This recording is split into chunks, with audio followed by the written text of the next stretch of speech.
right. So what are your thoughts on a 12 or even, as Gene Smith from Ohio State said, can't ignore the constant chatter of a 16-team playoff. Is that almost necessary to save the sport? Yes. And I am thinking about save the sport from a position that is selfish, and it's a position where we are able to include as many people as possible, as many universities as possible, as many fans as possible under the same umbrella, because there will be a loss for the interest of a fan of the 85th best school in the 131 team FBS as it stands going into 2022 if they are removed from the subdivision entirely, or if there is a subdivision breakaway of just 55 to 60, 45 to 65, however many it ends up being, if we do go down that path, that there will be a loss where they won't care as much. The fact that you are in the same league just gives you that much more of a percentage of opportunity to be able to have access as an interested fan.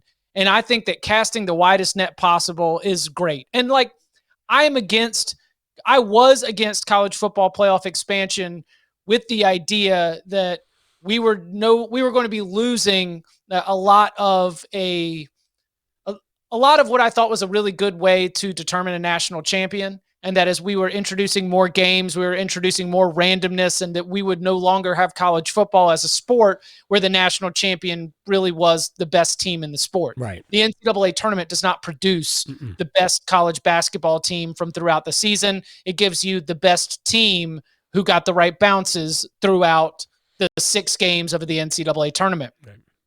I've also said on your program and elsewhere, expansion's good for me. So, I mean, right? No. From a selfish standpoint, absolutely. Yeah, at this point, you add more games. That's more live blogs. That's more instant reaction shows. Like that is, and again, back to my wide net theory. If you cast a wider net and more fan bases are either A, in the running for the playoff at the start of November and in the closing weeks, and if more fan bases, B, obviously are into the playoff, they're going to be consuming more of that playoff content, not just shutting off and shutting down their college football minds. I think that having college football be a sport that can be as wide-ranging as possible and get the most amount of interest from the largest swath of eyeballs, which, of course, from the television perspective, is one of your key factors here. You need to have a championship that is big air quotes here, if you're watching on WRL Sports Plus, open to 131 teams, even if in practice from the time we've had the college football playoff and the actions of the selection committee show it's not truly open to 131 teams. To save college football, to keep college football as wide-ranging as possible, casting the widest net for interest, then expansion of the college football playoff seems like that's the way to do it. So how do you weigh that? Because I agree, even though I'm fundamentally opposed to expanding a college football playoff, and what Dabo Swinney said prior to last year's season at Operation Football in Charlotte was that, man, we're expanding the playoff. There ain't 12 teams that have a chance to win the college football playoff going into a college football playoff, but that's not what we're doing here, right? We're just giving you an opportunity to play a game, likely get your rear end beat, but you've at least played on that stage, much like we saw Cincinnati. I mean, They were sort of there. I mean, they did the best they could, but that was the best that they had to offer, and frankly, we all knew what was happening. We all knew that there was no chance for them to win once we saw the first quarter play. They just didn't have the ability to get it across the line. They were, they kind of hung in there. So good, sort of and the same thing happened to Michigan State. The same thing happened to Washington. No question. The same thing happened to a Clemson team that did not have Deshaun Watson or Trevor Lawrence. Kelly Bryant got out there for the Tigers in the college football playoff, and guess what? They weren't moving the ball either. And so I was under the same assumption. The other thing that Dabo said prior to last year was I've seen this from being at college football playoff games and college football playoff national championship games. Teams are beat up. Yep. That's the 15th game of the season, and they are hurting. They don't need to be playing that many games. I get it. And the argument is well, it's only a few teams. Well, there's already playing too many games. We're already asking too much of these guys to there's only 4 teams that are going to be asked to play. That's a very weak argument for our own pleasure. But again, we're now looking at this from trying to save the sport from itself. I'm not even sure that's even possible. But are you pro or against Greg Sankey's idea that there will be no automatic qualifiers? I am.